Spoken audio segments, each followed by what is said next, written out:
Magandang hapon nga po pala sa inyo, ka-acid reflux. Mahirap po pala magkaroon ng acid reflux.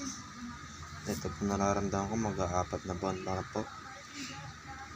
Ang nararamdaman ko po sa acid reflux ay naninikip yung dibdib ko, na may side effect din sa mata, may parang skin mo lagi minsan na ano yung mata mo, na sintomas lang pala, na halos kahit nagbabike ka, na naninikip yung dibdib mo, na parang hindi ka makahinga, umaano dito sa leg, saka dito naninikip siya.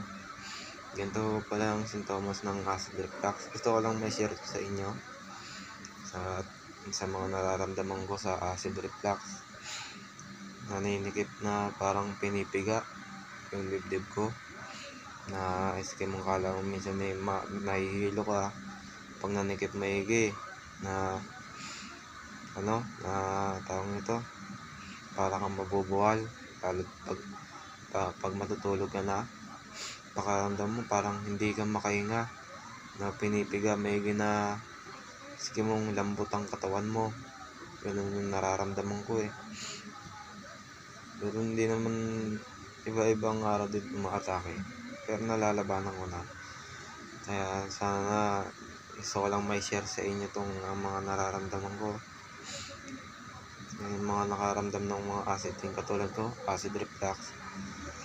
Lagi lang tayo magdasal sa Panginoon, sa Panginoon Diyos natin. Lagi lang tayo magsimba sa Kanya, magdasal. Ako, nasimba ako sa Kanya, sa ano niya. Kahit na may nararamdaman tayo sa acid reflux, pagsubok lang to. Pagsubok lang sa atin to, kaya natin to. Napakahirap pala, sobra.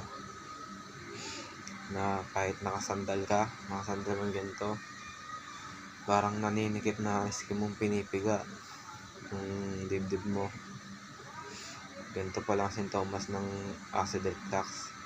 Kaya minsan nakaka-chat din ako na nagkasakit ng ganito, ng acid reflux. Si kuya, hindi ko muna bibiglalagyan ng pangalan, hindi ko muna papangalanan, pero sa kanya ako nagtatanong pag sumusumpong ang acid reflux ko.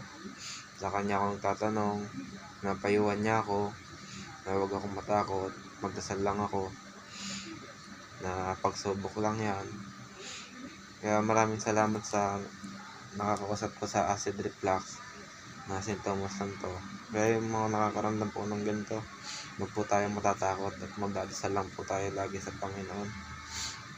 Siya lang po makakatulong sa atin, at ang sarili po natin, tayo rin po makakatulong, at samahan po natin ang dasal lagi. Napakahirap po. May acid reflux na nga po ako, tapos may pinagdadaanan pa ako. Sama-sama na po yung nararamdaman ko. Anxiety, acid reflux, tapos nag-iisip pa ako, pinagdadaanan pa ako ngayon sa aking girlfriend. Hirap din, napakahirap ng may nararamdaman ka na, nakikisabay pa. Parang sa kanila kasi baliwala lang to, di kasi sila nagkasakit ng ganito. Kaya yung mga nagkasakit lang ng katulad ng sakit kong acid reflux, yun lang ang makakaintindi sa atin.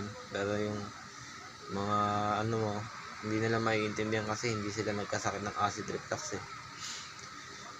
yun lang po. Yung mga makakapanood po nito, sana po paki-like and subscribe naman po yung aking YouTube channel. Paki-subscribe naman po, na tulong nyo na po sa akin yun. Yun lang po ang aking mga nararamdaman sa acid reflux. Abangan nyo pa po yung iba kong mga ipopost sa YouTube ko.